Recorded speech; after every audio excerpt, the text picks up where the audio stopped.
മിശിഹായിൽ അനുഗ്രഹീതരായവരെ, ദൈവകാരുണ്യ ഈശോ സ്വർഗാരോപിതയായ പരിശുദ്ധ അമ്മയുടെ മധ്യസ്ഥതയാൽ നിങ്ങളെല്ലാവരെയും അനുഗ്രഹിക്കുകയും അവിടുത്തെ കൃപകൾ കൊണ്ടും അനുഗ്രഹങ്ങൾ കൊണ്ടും നിങ്ങളെ നിറയ്ക്കുകയും ചെയ്യട്ടെ എന്ന് പ്രത്യേകമായിട്ട് പ്രാർത്ഥിക്കുകയാണ്.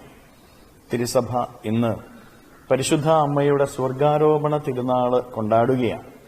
പരിശുദ്ധ അമ്മ ഉടലോടെ സ്വർഗത്തിലേക്ക് എടുക്കപ്പെട്ടു എന്നുള്ളതാണ് ഈ തിരുനാളിന്റെ അടിസ്ഥാനം.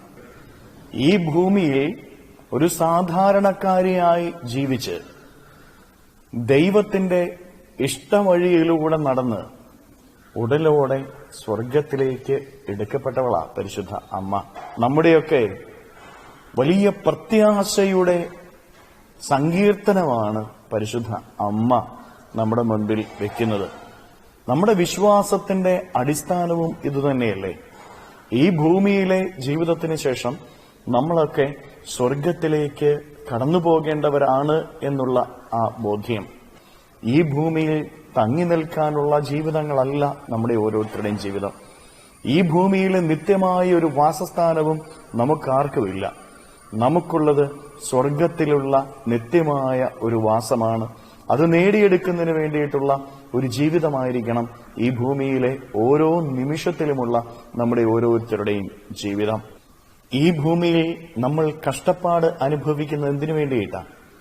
ഈ ഭൂമിയിലെ ജീവിതത്തിന് വേണ്ടി നമ്മൾ കഷ്ടപ്പെടുന്ന എന്തിനു വേണ്ടിയിട്ടാണ്? പ്രിയപ്പെട്ടവരെ, ഈ ഭൂമിയിലെ ജീവിതത്തിന് ശേഷം നിത്യമായി വസിക്കാനുള്ള ഒരു ജീവിതമുണ്ട് എന്നും ആ ജീവിതത്തിന് വേണ്ടിയിട്ടുള്ള ഒരു കഷ്ടപ്പാടുമാണ് നമ്മൾ വിശ്വാസത്തിന്റെ വഴിയിൽ നിന്നും തിരഞ്ഞെടുക്കുന്നത്. ആ സ്വർഗരാജ്യത്തെക്കുറിച്ചുള്ള കാഴ്ചപ്പാടുകളെ സജീവമാക്കിക്കൊണ്ട് അതിനുവേണ്ടി ജീവിക്കുവാനായിട്ട് നമുക്ക് ഓരോരുത്തർക്കും സാധിക്കണമെന്ന് പരിശുദ്ധ അമ്മയുടെ സ്വർഗാരോപണ തിരുനാള് നമ്മെ ഓരോരുത്തരെയും പഠിപ്പിക്കുന്നു. ഈ സ്വർഗാരോപണ തിരുനാളിൽ പരിശുദ്ധ അമ്മ എങ്ങനെയാണ് സ്വർഗം നേടിയത് എന്നുകൂടെ നമ്മൾ ഓരോരുത്തരും മനസ്സിലാക്കണം. ഈ ഭൂമിയിലെ തന്റെ ജീവിതം അത് ദൈവത്തിന് ഇഷ്ടപ്പെട്ട വിധത്തിൽ അവൾ ജീവിച്ചു എന്നുള്ളതാണ്. ഞാൻ സൂചിപ്പിച്ചു, ഒരു സാധാരണക്കാരിയായിരുന്നു പരിശുദ്ധ അമ്മ. ഒരു സാധാരണക്കാരിയായി തന്നെ ഈ ഭൂമിയിൽ ജീവിച്ചു. പ്രിയപ്പെട്ട ദൈവമക്കളെ, നമ്മളൊക്കെ സാധാരണക്കാരാ. നമ്മളും പരിശുദ്ധ അമ്മയും തമ്മിലുള്ള വ്യത്യാസം ഇതാണ്. ദൈവ വഴിയിലൂടെ നാം ഓരോരുത്തരും നടക്കുന്നുണ്ടോ? പരിശുദ്ധ അമ്മ നടന്നത് മുഴുവനും ദൈവ വഴിയിലൂടെയാണ്. ഇതുപോലെ ദൈവത്തിന്റെ വഴിയിലൂടെ നടക്കുവാനായിട്ട് നമുക്ക് ഓരോരുത്തർക്കും സാധിക്കണം. ദൈവവചനം എന്ത് നമ്മളെ പഠിപ്പിച്ചിരിക്കുന്നു, ദൈവത്തിന്റെ പ്രമാണങ്ങളും കൽപ്പനകളും എന്ത് നമ്മളെ പഠിപ്പിച്ചിരിക്കുന്നു, അതനുസരിച്ച് ജീവിക്കുവാനായിട്ട് നമുക്ക് ഓരോരുത്തർക്കും സാധിക്കുമ്പോൾ ഈ ഭൂമിയിലെ ജീവിതത്തിന് ശേഷം സ്വർഗത്തിലേക്ക് കടന്നു പോകാനായിട്ട് സാധിക്കും. അതുപോലെ തന്നെ പ്രിയപ്പെട്ടവരെ, യോഹന്നാന്റെ സുവിശേഷത്തിന്റെ 19-ാമത്തെ അധ്യായത്തിൽ നമ്മൾ വായിക്കുന്നുണ്ട്, കാൽവരി കുരിശിന്റെ കീഴെ പരിശുദ്ധ അമ്മ നിന്നിരുന്നുവെന്ന്. കുരിശിന് കീഴെ നിൽക്കുന്ന പരിശുദ്ധ അമ്മ നമുക്ക് ഓരോരുത്തർക്കും മാതൃകയാണ്.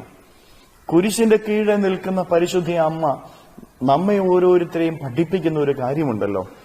ജീവിതത്തിൽ എന്തെല്ലാം കഷ്ടപ്പാടുകൾ വന്നാലും, ജീവിതത്തിൽ എന്തെല്ലാം ദുഃഖങ്ങളും ഇല്ലായ്മകളും ഉണ്ടായാലും, ജീവിതത്തിൽ എന്തെല്ലാം കുറവുകൾ ഉണ്ടായാലും അവിടെയൊന്നും നാം പതറിപ്പോകരുത് എന്നുള്ളതാണ്. ആ കുരിശിൽ തന്റെ മകൻ പിടഞ്ഞു മരിക്കുമ്പോഴും ദൈവത്തിന്റെ സംരക്ഷണത്തിന്റെ കരം കാണാനായിട്ട് പരിശുദ്ധ അമ്മയ്ക്ക് സാധിച്ചു. പിതാവായ ദൈവം തന്റെ പുത്രനെ കൈവിടുകയില്ല എന്ന ബോധ്യം പരിശുദ്ധ അമ്മയ്ക്കുണ്ടായിരുന്നു. പ്രിയപ്പെട്ടവരെ, നമ്മുടെയൊക്കെ ജീവിതത്തിന്റെ വഴികളിൽ കുരിശനുഭവങ്ങൾ ഉണ്ടാകും, കഷ്ടപ്പാട് അനുഭവങ്ങൾ ഉണ്ടാകും, ഇല്ലായ്മകൾ ഉണ്ടാകും. ആ കഷ്ടപ്പാടിലും കുരിശനുഭവത്തിലും ദുഃഖത്തിലും വേദനയിലും ദൈവത്തിന്റെ സംരക്ഷണത്തിന്റെ കരം കാണുവാനായിട്ട് നമുക്ക് ഓരോരുത്തർക്കും സാധിക്കണം. ദൈവം സംരക്ഷകനാണെന്നും എന്റെ ദൈവം എന്നെ കൈവിടുകയില്ല എന്നുള്ള ഉറച്ച ബോധ്യം നമ്മുടെ ഉള്ളിലുണ്ട് എങ്കിൽ ഏത് സങ്കടാനുഭവങ്ങളെ മറികടക്കാനായിട്ട് നമുക്ക് സാധിക്കുമെന്ന് പരിശുദ്ധ അമ്മ പഠിപ്പിക്കുക. ഒപ്പം ഈ സംരക്ഷണത്തിന്റെ കരം കാണുന്നവരൊക്കെ സ്വർഗത്തിൽ എത്തപ്പെടുകയും ചെയ്യും. ദൈവത്തിന്റെ കുറുകാത്ത കരം, ആ സംരക്ഷണത്തിന്റെ കരം തന്റെ ജീവിതത്തിന്റെ ഏറ്റവും ദുഃഖവേളയിൽ കണ്ട പരിശുദ്ധ അമ്മ ഈ ഭൂമിയിൽ നിൽക്കപ്പെടേണ്ടവളായിരുന്നില്ല. ആ കരം കണ്ട പരിശുദ്ധ അമ്മ സ്വർഗത്തിലേക്ക് എടുക്കപ്പെടേണ്ടവൾ തന്നെയായിരുന്നു. ഇതുപോലെ നമ്മുടെയൊക്കെ ജീവിതത്തിൽ നമ്മളൊക്കെ സ്വർഗത്തിലെത്തപ്പെടണമെങ്കിൽ ജീവിതത്തിൽ ഓരോ നിമിഷവും ദൈവത്തിന്റെ സംരക്ഷണത്തിന്റെ കരം കാണാനായിട്ടും ആ സംരക്ഷണത്തിന് കീഴെ നമ്മുടെ ജീവിതത്തെ നിർത്താനായിട്ടും നമുക്ക് ഓരോരുത്തർക്കും സാധിക്കണം. അതുപോലെ തന്നെ പരിശുദ്ധ അമ്മ തന്റെ ജീവിതത്തെ എന്തിനുമായി ഒരുക്കിയവളായിരുന്നു. ജീവിതത്തില് ദൈവം നൽകുന്ന ഏത് കാര്യവും സ്വീകരിക്കാനുള്ള ഒരുക്കമുള്ള ഹൃദയം പരിശുദ്ധ അമ്മയ്ക്കുണ്ടായിരുന്നു. പ്രിയപ്പെട്ടവരെ, പരിശുദ്ധ അമ്മ സങ്കടത്തിൽ, വേദനയിൽ, കണ്ണുനീരിൽ കടന്നുപോയി. അമ്മയുടെ ജീവിതത്തിൽ സന്തോഷാനുഭവങ്ങളും ഉണ്ടായിട്ടുണ്ട്. സന്തോഷവും ദുഃഖവും അമ്മ സ്വീകരിച്ചു. ജീവിതത്തിന്റെ ഏതനുഭവത്തെയും ഏറ്റുവാങ്ങാനുള്ള ഒരുക്കമുള്ള ഹൃദയമായിരുന്നു പരിശുദ്ധ അമ്മയുടെ ഹൃദയം. ഇതുപോലെ നമ്മുടെ ജീവിതത്തിലെ ഉണ്ടാകുന്ന ഏതനുഭവത്തെയും ഏറ്റുവാങ്ങാനുള്ള ഒരുക്കമുള്ള ഒരു ഹൃദയം നിനക്കുണ്ടോ? ആ ഒരുക്കമുള്ള ഹൃദയമില്ലാത്തത് കൊണ്ടാണ് പലപ്പോഴും നീ ജീവിതത്തിൽ പതറിപ്പോകുന്നതും ഇടറിപ്പോകുന്നതും നിരാശപ്പെട്ടു പോകുന്നതും. അമ്മയെപ്പോലെ ജീവിതത്തിൽ ഏതനുഭവം ഏറ്റുവാങ്ങാനുള്ള ഒരുക്കമുള്ള ഹൃദയമുണ്ട് എങ്കിൽ നിന്റെ ജീവിതവും ഭൂമിയിലെ അവസാനത്തിന് ശേഷം സ്വർഗത്തിൽ എത്തിച്ചേരും. വീണ്ടും അമിത വൈകാരികതയ്ക്ക് പരിശുദ്ധ അമ്മ അടിമപ്പെടുന്നതായി നമ്മൾ കാണുന്നില്ല. പരിശുദ്ധ അമ്മയുടെ ജീവിതത്തിൽ ഏറ്റവും വലിയ സന്തോഷം നൽകുന്ന ഒരു കാര്യം ദൂതൻ വന്ന് പറയുന്നുണ്ട്. ദൈവത്തിന്റെ പുത്രൻ നിന്നിലൂടെയാണ് ലോകത്തിലേക്ക് കടന്നു വരിക. അമ്മ ഒത്തിരി സന്തോഷിക്കുന്നു നമ്മൾ കാണുന്നില്ല.